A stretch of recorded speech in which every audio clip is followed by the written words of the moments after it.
俄罗斯媒体称，中国正以幽灵式外交对待美国，这个套路很高明。观众朋友，大家好，我是付先少。最近一段时间，中国外交几乎在开挂式的进行全球互动，包括欧洲国家领导人法国、德国、西班牙、巴西、俄罗斯等国，还促进了沙特与伊朗这对老冤家的和解。熟悉情况的人都说，中国外交部天天加班到深夜，看看公开的日程表就明白他们有多忙。这可比我们想象的还要忙。但是你仔细想一下，就能发现，美国这个全球最强大的国家与中国的外交几乎冷冻了，甚至还传出了中国不准备接待布林肯的消息。原因是中国到现在还不知道美国会不会再利用气球事件破坏中美沟通。今日俄罗斯最近发表文章，将中国对待美国的外交策略称之为幽灵式外交。据一个匿名的美国官员说，拜登政府试图找机会与中国恢复外交往来，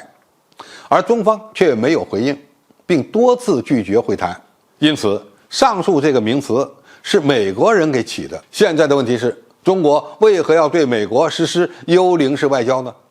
首先，最重要的就是美国的外交在对待中国的态度上已经变得不可靠。当一个重大的反华思想在美国国内获得政治牵引力的时候，无论它可能对美国国家利益或与中国的关系产生何种后果，拜登政府的态度都是随波逐流。美国国内的两党就存在着反华就是政治正确的共识，而拜登政府似乎没有能力降低这种气氛对中美关系的干扰和影响。流浪气球事件就是一个证明，美国怎么解释都不管用，因为几乎没有人认为美军有必要出动 F-22战斗机对一个气球秀肌肉。其次，中国政府已经明白，美国对与中国进行成熟的合作几乎没有兴趣，或者说美国只想在对美国有利的领域与中国合作。我们本来对拜登政府是有期待的，结果几轮交涉下来，发现现在的白宫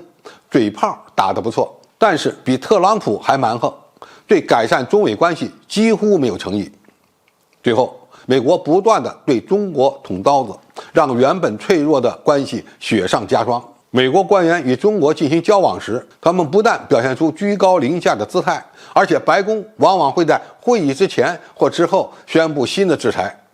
以显示其更强硬。因此，中国根本就无法感受到美国的所谓善意。所以，我们当前最合理的选择就是不跟白宫打交道。我们可以和美国的财政部门协商，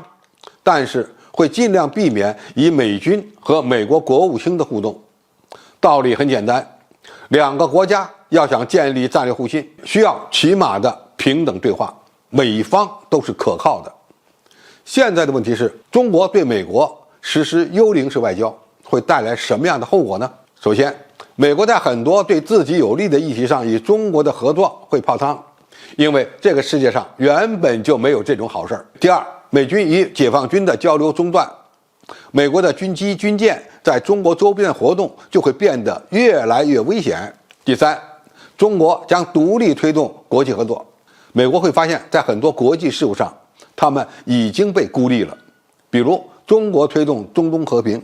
美国就是最大的失败者。第四，基于美国两党内斗，反华分子会发现自己似乎找不到可以对中国展示强硬的机会。既然与中国进行互动就会伴随着反华制裁和议案，那么中国又何必与美国政府互动？反正美国人怎么制裁中国，我们都会接着，而且实施反制裁。第四，中国完全可以分化瓦解美国的盟友，而且这件事儿正在做。中国最近与澳大利亚、日本、欧洲各国、欧盟和北约都在发展稳定的关系，单把美国晾在一边，谁难受谁知道。总体而言，如果拜登政府的所谓改善中美关系不能摆脱受国内反华情绪的影响，那么中国最好的策略就是幽灵式外交。中国的朋友遍天下，不与美国打交道，天天都是好心情，何乐而不为呢？好，今天评述就到这里，谢谢大家收看，我们下期再见。